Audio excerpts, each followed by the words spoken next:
समस्त पिलामानंकु आमर YouTube channel Odia ए पाठशाला स्वागत। ये वीडियो रे आज आम आलोचना करवा जूनियर टीचर बा जेटीएस जोड़ा कि ओडिशा गवर्नमेंट तरफ गोटे रिक्वायरमेंट आसाला 20,000 जहाँ रिलेटेड वीडियोटी अच्छी जे तार प्रथम मेरिट लिस्ट बाहरी पड़ा और से जॉइनिंग सरीगला किंतु सेकेंड मेरिट लिस्ट केबे आसीबो ता संबंध में ये वीडियो टी आम आलोचना करवा। देखो जो मानकर सिलेक्शन हेनी जो माने एबे मध्य सेकेंड मेरिट लिस्ट पाई अपेक्षा करचंती सेमानक पाई वीडियोटी गुरुत्वपूर्ण तेणु वीडियोटी को निहाती शेष पर्यंत देखिए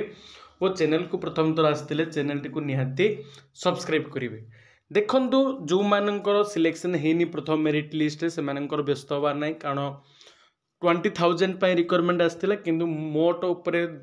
10-12 हजार ही पोस्टिंग एबे मध्य 7-8 हजार पोस्ट खाली अच्छी जहाँकि ओडिशा गवर्नमेंट बा ओसेपा तरफ कौन कर 8,000 पदवी फिलअप कर सेकेंड मेरिट लिस्ट आसीबो जूनियर टीचर तेणु जो मान एबे मध्य सिलेक्शन है ना से माने हताश होती नहीं से सुजोग अच्छी एवं जो मानकर सेकेंड मेरिट लिस्ट भी न हो पारे ताले से अन्य एक गुड़े खुशी खबर होची जे गणशिक्षा मंत्री कौन कर विधानसभा घोषणा कर नुआ 29,439 शिक्षक पदवी बाहर जोड़ा कि तुम जहाँ भी स्कूल गुड़ाक खाली अच्छी पदवी ताको पूरण करा तेणु अति शीघ्र तुम यही मासर सुधा तुम JTS row second merit list बारे जहाँ भी पदवी से पूर्ण करा तापर तुम कौन हम